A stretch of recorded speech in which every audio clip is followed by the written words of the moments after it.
सिंधुकन्या, महालक्ष्मी, लक्ष्मी, राजलक्ष्मी, गृहलक्ष्मी, सावित्री, राधिका, रासेश्वरी, चंद्रा, गिरिजा, पद्मा, मालती, सुशीला अशा विविध नावांनी श्री महालक्ष्मी ओळखली जाते. अशा या सर्वाभूती असलेल्या श्री महालक्ष्मीची ध्यानी घ्यावी अशी ही कहाणी आहे. द्वापर युगातली, आपल्या भारतातली सौराष्ट्र देशात घडलेली. तेथे एक राजा राज्य करीत होता. त्याचे भद्रश्रवा असे नाव होते. तो शूर होता, दयाळू होता, प्रजादक्ष होता. 4 वेद, 6 शास्त्रे, 18 पुराणे याचे ज्ञान त्याला होते. अशा त्या राजाच्या राणीचे नाव होते सुरत चंद्रिका. राणी रूपाने सुंदर होती, सुलक्षणी होती आणि पतिनिष्ठ होती. त्यांना एकूण 8 अपत्ये होती, 7 पुत्र आणि त्यांच्यानंतर झालेली एक कन्या. राजा राणीने कन्येचे नाव श्यामबाला ठेवले होते. एकदा देवीच्या मनात आले, आपण राजाच्या राजप्रसादी राहावे. त्याने राजा आणखीन सुखी होईल, प्रजेलाही तो आणखीन सुख देईल. गरीबाकडे राहिले तर सगळ्या संपत्तीचा तो एकटाच उपभोग घेईल, म्हणून देवीने एका म्हातारीचे रूप घेतले. फाटकी वस्त्रे ल्यायली, आधारासाठी काठी घेतली आणि काठी टेकत टेकत ती राणीच्या महलाच्या दाराशी आली. तिला पाहताच एक दासी पुढे आली. तिने म्हातारीला विचारले, कोण ग बाई तू? कुठून आलीस? काय काम काढलंस? तुझं नाव काय? गाव काय? काय हवं तुला? म्हातारीचे रूप धरलेली श्री महालक्ष्मी म्हणाली, माझं नाव कमलाबाई, द्वारकेला राहते मी. तुझ्या राणीला भेटायला आले. कुठे आहे ती? दासी म्हणाली, राणी साहेब महलात आहे. त्यांना सांगायला गेले तर त्या माझ्यावर रागवतील. तुला त्या कशा भेटतील? तुझा अवतार पाहून तुला त्या हाकलूनच देतील. तू इथेच थोडा वेळ आवडोसा थांब. म्हातारीला राग आला. ती संतापून म्हणाली, तुझी राणी गेल्या जन्मी एका वैश्याची पत्नी होती. तो वैश्य फार गरीब होता. त्यावरून त्या दोघांची नेहमी भांडणे होत. नवरा तिला मारहाण करी. या त्रासाला कंटाळून एक दिवस ती घर सोडून गेली आणि जंगलात उपाशी तापाशी भटकू लागली. तिची ती अवस्था पाहून मला तिची दया आली. मी तिला ऐश्वर्य, सुख आणि संपत्ती देणाऱ्या श्री महालक्ष्मीच्या व्रताची माहिती सांगितली. त्याप्रमाणे तिने ते व्रत केले. तिच्या व्रताने महालक्ष्मी प्रसन्न झाली. तिचे दारिद्र्य संपले. तिचे घर संपत्ती समृद्धीने भरले. तिच्या जीवनात आनंद भरला. मृत्यूनंतर लक्ष्मी व्रत केल्यामुळे ते दोघे पती पत्नी लक्ष्मी लोकात वैभवात राहिले. या जन्मी त्यांचा जन्म राजकुळात झाला आहे. देवीच्या कृपेने ती आता राणी पदावर बसली आहे. म्हातारीचे बोलणे ऐकून दासीच्या मनात जिज्ञासा निर्माण झाली. तिने म्हातारीला पाणी दिले, नमस्कार केला आणि म्हणाली, मला सांगाल ते व्रत? मी करीन ते नेमाने. उठणार नाही, मातणार नाही, घेतला वसा टाकणार नाही. म्हातारीने दासीला लक्ष्मी व्रताची माहिती सांगितली. मग ती उठली व काठी टेकत निघणार तेवढ्यात राणी तरातरा महलातून बाहेर आली. फाटक्या वस्त्रातील म्हातारीला पाहताच ती संतापली आणि उर्मटपणे म्हणाली, कोण ग तू थेरडे? इथे कशाला आलीस? जा इथून. तिने पुढे होऊन म्हातारीला घालवून दिले. ती म्हातारी म्हणजे प्रत्यक्ष महालक्ष्मीच होती. हे राणीला कळले नाही. राणीचा तो उर्मटपणा पाहून महालक्ष्मीने तिथे न थांबता स्वस्थानी जाण्याचे ठरवले. राणीचा महाल सोडून म्हातारी निघणार तोच एक मुलगी लगबगीने बाहेर आली. ती मुलगी होती राजकन्या श्यामबाला. तिने येऊन म्हातारीला नमस्कार केला आणि कळवळून म्हणाली, आजी रागवू नका, माझी आई चुकली, तिच्यासाठी मला क्षमा करा. मी तुमचे पाया पडते. राजकन्याचे ते बोलणे ऐकून श्री महालक्ष्मीला तिची दया आली. तिने श्यामबालाला लक्ष्मी व्रताची माहिती सांगितली. तो दिवस मार्गशीर्ष महिन्यातला पहिला गुरुवार होता.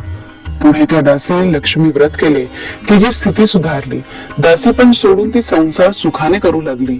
राजकन्या श्यामबालानेही भक्तिभावाने सांगितल्याप्रमाणे महालक्ष्मी व्रत केले. सगळे नियम धर्म पाळून दर गुरुवारी तिने ते व्रत केले. शेवटल्या गुरुवारी उद्यापन केले. लवकरच श्यामबालाचा विवाह सिद्धेश्वर नावाच्या राजाच्या मालाधर नावाच्या राजपुत्राशी झाला. तिला राज वैभव मिळाले. लक्ष्मी व्रताच्या प्रभावाने तिचा संसार सुखा समाधाने चालू लागला. पण इकडे भ्रश्रवा व राणी चंद्रिका यांना हळूहळू वाईट दिवस दिसायला लागले. त्यांचे राज्य गेले. त्यांचे सगळे वैभव ऐश्वर्य लयाला गेले. चंद्रिका राणी होती, ती स्थिती आता बदलली. अन्न पाण्यालाही ती महाग झाली. भ्रश्रवाला फार वाईट वाटे, पण तो तरी काय करणार. एके दिवशी चिंतने उगवत होता तसाच मावळत होता. एक दिवस भ्रश्रवला वाटले की मुलीकडे जावे, तिला पाहावे आणि 4-8 दिवस तिच्याकडे राहावे. त्याचप्रमाणे तो जावयाच्या राज्यात आला. चालून चालून तो खूप दमला होता, म्हणून थोडा वेळ विश्रांती घेण्यासाठी तो एका नदीच्या काठी बसला. राणीची दासी नदीवर येत होती. तिने भ्रश्रवराला ओळखले. दासी धावत महालात गेली, राजाला बातमी सांगितली. श्यामबालालाही ते समजले. श्यामबाला आणि मालाधराने रथ पाठवून भ्रश्रवाला मोठ्या मान सन्मानाने राजवाड्यात आणले आणि त्याचा आदर सत्कार केला. काही दिवस जावयाच्या आणि मुलीच्या पाहुण्याचार घेत भ्रश्रवा राजवाड्यात राहिला. आता परत जायचे विचार त्याच्या मनात घोळू लागले. जावयाला त्याने तसे सांगितले. जावयाने संमती दिली. भ्रश्रवा परत जायला निघाला तेव्हा श्यामबालाने एक हंडा भरून धन पित्याला दिले. तो हंडा घेऊन भ्रश्रवा घरी आला. मुलीने धनाने भरलेला हंडा दिला आहे हे ऐकून सूरजचंद्रिकेचा आनंद गगनात मावेना.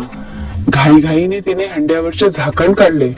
आत पाहते तर काय, हंड्यात धन नव्हतेच, होते फक्त कोळसे. महालक्ष्मीच्या अवकृपेने हंड्यातल्या धनाचे कोळसे झाले होते. चंद्रिकेने कपाळावर हात मारून घेतला. भ्रश्रवा हा चमत्कार पाहून चकित झाला होता.